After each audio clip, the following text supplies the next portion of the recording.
After losing their opening 2 games, Manchester United fans were worried that this might be yet another season of struggle, but since then they've responded nicely. 5 wins in 6 in the Premier League, and that thrashing at Brentford now seems like a distant memory. With no Premier League titles or Champions Leagues to celebrate since the Alex Ferguson era, the fans are starving for a return to the glory days when celebrating silverware was a yearly tradition. So in this 2-season transformation, we tried to deliver the major honours and make Old Trafford a fortress once again. Manchester United are one of the best teams to use for a FIFA career mode if you just want to have a bit of fun. They're a 5-star team, but in the Europa League they need a change, but the board expectations are pretty lenient for a first season. Yes, win the FA Cup, yes, win the Europa League with one of the biggest budgets in the game. They're just a team to have fun with. And of course, the problems with Manchester United have been evident for a while. There is a lack of cohesion, there's some individual superstars. I mean, Cristiano Ronaldo, one of the greatest players of all time, but especially defensively, there's a real sense of fragility. So in season 1 for me, we already need to do a major rebuild, I feel. Sell some of the old senior players and construct an entirely new backline. And whilst I will keep Garnacho and Rashford with their deals that come at the end of the year, the rest are going to go. So major players are going to leave. David De Gea, club captain Harry Maguire, Luke Shaw. Yep, they're all on the transfer list. It's time for a clear out. And in terms of signings, well, 210 million in the budget. I said I want to construct an entirely new backline. And we're going to start off at left back. Theo Hernandez. And I'm including Luke Shaw in the deal. I thought it was going to soften the transfer fee, but they've asked for 80 million. And they've asked for 80 million again. Lads, Luke Shaw should not up the transfer fee. 60 mil? Okay, 60 mil. They'll take 60 mil. And the contract agreed, 76 grand a week, 5-year deal, and we got our new starting left back. I've been really impressed with Malafia, to be fair, since coming in. Very energetic, works really hard, but Theo Hernandez has one of the highest potentials in the game. He is in from AC Milan, and for 60 mil plus Shaw out of contract, that's a really good deal for me. So we got our left back, now let's get our right back. 3 names on the short list, all would be good, but I think I'll leave the Premier League players where they are and go after Hakimi of PSG. And I'm going to offer PSG a lot and see if they want him. And they do. And to be fair, 49.7 mil plus the lot isn't bad on its own, but I think I could possibly get him around 35 mil now. 35 mil plus the lot? No, okay, but 36 mil. Let's go 36 mil plus Diogo Dalot for Hakimi. Yep, I'll take it. That's a good deal for me. I must say, I think Dalot has come on leaps and bounds since the start of last season, but out of contract at the end of the year, we can get better, we can get someone around the same age, and we've just done so. Hakimi in on a 5-year deal, and for 36 mil, that's an absolute steal for an 84 rated right back that's only going to get better. That's a bargain in my opinion. And after a decade of Dave between the sticks, it's time for a change in goal. I'm not going to lie, I'm tempted to get GG, but I think despite being 6 years older, All Black's a great budget buy. And I'm going to be totally honest here, part of the reason I've just completed this deal is because I wanted to send him home. Yep, David De Gea is going back to Atletico Madrid and All Black will come to us. And to me, this is a brilliant deal. I spent 28 mil plus De Gea, several years older, nowhere near as good as he used to be. Everyone accepts that now, and in the final year of his contract, Jan Oblak is in. And I still think, even at 29, he can get better. So quick sale, Victor Lindelof, the Swede, is off to Bayer Leverkusen for £24.5 million. And the guy I'm going to replace him with, I've been a massive fan since he came out of the Chelsea Academy, Fikayo Tomori of AC Milan. You know when you watch a young player play out on loan and you think, yeah, this kid's going places. First time I saw Tomori play was alongside Mason Mount under Frank Lampard at Derby County, and you just knew he was going to have a great career, and already he's proving himself as one of the best young defenders in Europe. I'm so pleased he's won a Serie A at AC Milan, and how he's only got 3 senior caps for England, I've got no idea. It's criminal. Great young centre-half, only getting better, and for 58 million plus Axel Tuanzebe, Tomori is in, and it's an absolute bargain. And speaking of English centre-halves, It's time for this lad to go, I think. I mean, I'll take what I can get from Maguire, really. I mean, I feel sorry for the guy. He has been a bit of a scapegoat, but he's not done himself any favours, really, has he? And to be fair, for 29 mil, that's a decent deal. I'll have that for Maguire. That's not bad. I will die on the hill that Maguire would perform better if he relinquished a captaincy at Old Trafford. It's too much pressure, it's too much scrutiny, and he can't handle it. Give it someone else, and I think he'll play much better. And as the centre-back merry-go-round continues at Old Trafford, I'm pretty pleased with this one. I've just picked up former Manchester City Academy graduate Tosin Adarabioyo, now at Fulham, for £5 million. Plus Phil Jones out of contract come the end of the season. That, to me, for a squad centre-half, is a really good deal. And as my last sale has just gone through, Tom Heaton to Ibrox for just shy of $750,000. Would he have stopped the 7 that Liverpool put past him last night? Not entirely sure, but either way, he's gone to Glasgow, and that plus the season ticket money gives me just enough money for a new class defensive midfielder. And I know just who I want. And I know just who I can't afford. I thought I'd have enough. I don't. Bayern. Oh, they're just going to walk out. They're done. Nagelsmann won't even negotiate. He's finished. Still, to be fair, my second choice certainly isn't a bad one. Sandro Tonali is in from AC Milan. I totally forgot I still had Fred. I completely forgot I still had Fred. He was supposed to be on the transfer list. He totally slipped off it for 52.5 mil plus the Brazilian Sandro Tonali is in. And that is a really good deal, which means I've still got enough for 1 or 2 squad players. And the 2 I've signed are both young England youth internationals. Although to be fair, they could also both represent different countries. Etienne Green, dual nationality with France, and also Danny Loader, who I believe can represent Cameroon on the international stage as well. Even so, Etienne Green in from St Etienne, and Danny Loader from Porto as well. And that'll do me for the summer signings. And I have given Cristiano Ronaldo a new contract. I didn't put him on the transfer list, I just couldn't do it. I am going to keep him. 90 rated, one of the best in the world, even at 37 years old. Bloke is timeless, he's staying here. So I said we would have a clear out in season 1. We have. I said I needed a new backline. We've got one, and I've got to say I'm loving how our star-studded lineup is now looking. The question is, can we deliver on the pitch? Asked to win an FA Cup and a Europa League and finish in the top 4 with the money we spent. To me, that is the minimum expectation. Let's simulate the end of the season and see how we get on. Come on, you Red Devils. Well, I must say, no, gutted. I was going to say there's a treble chance, but it's gone now. Definitely a double though. And we've just picked up the FA Cup. We've beaten Leicester, so 1 trophy's in the bag. Have we won the Premier League though? I think we've done it. Our end of season form's been great. Oh! Second, we got the top 4 the board wanted, but Manchester City just too dominant. That's a great season, but just missed out on the title.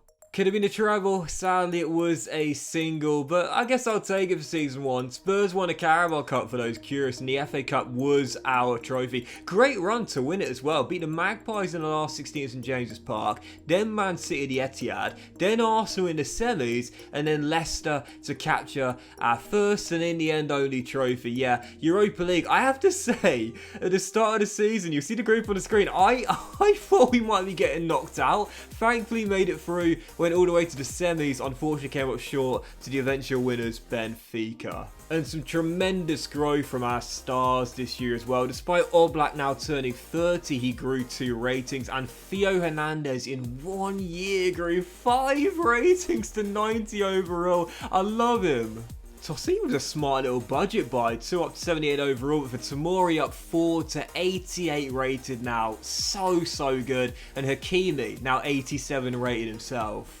Tonali also grew brilliantly, up 5 to 89 rated, but I've got to show you Ronaldo, man. He won the Golden Boot this year, and despite going down by 2, 22 goals in 38. At 38. Madness. So that will do it for Season 1, and I've got to say, despite coming up short in Europa League, that's a good season in my opinion there. Second place, comfortably in the top 4, just like the board wanted, and only 4 points off the champions as well, plus an FA Cup in the cabinet as well. For Season 2, I know the board's going to give me another big budget, and I know we'll have to win probably the treble.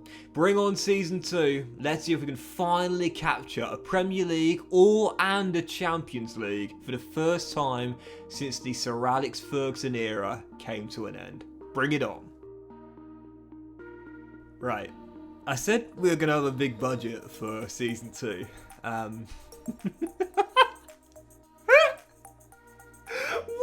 is this? What is going on? This is stupid. This is actually stupid.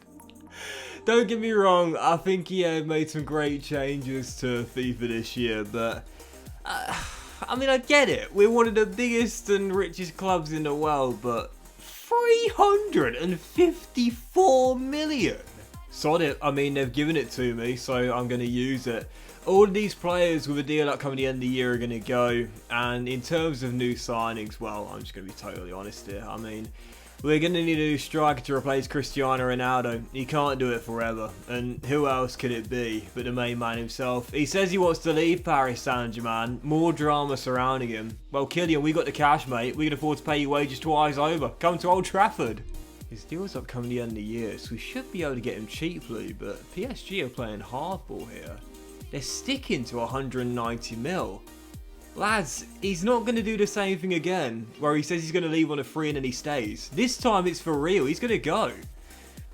Take as much time as you want, PSG. I'm not budging on 150 mil. Hey, told you I wasn't budging. Told you I wasn't budging. 150 mil, that's a steal. And on a 5-year, 250 grand a week, Kylian Mbappe is swapping the Parc des Princes for Old Trafford. Every single year there'll be transfer drama with this guy. PSG don't really need to do anything though, really, do they? I mean, he's the one that signed the contract. Let him pay it out. Even so, Mbappe's in, and yeah, I tell you what, I've got an interesting plan here. Bear with me. I'm going to build something interesting. 1 down, 2 to go. Next up, Harry Kane. And the deal is complete. 75 million for Kane in the final year of his contract. He is swapping North London for Manchester, and he will be my number 9, and he will lead my line. I'm going to keep Mbappe on the left. Kane will spearhead the attack, and now I want someone in behind to replace Bruno Fernandes.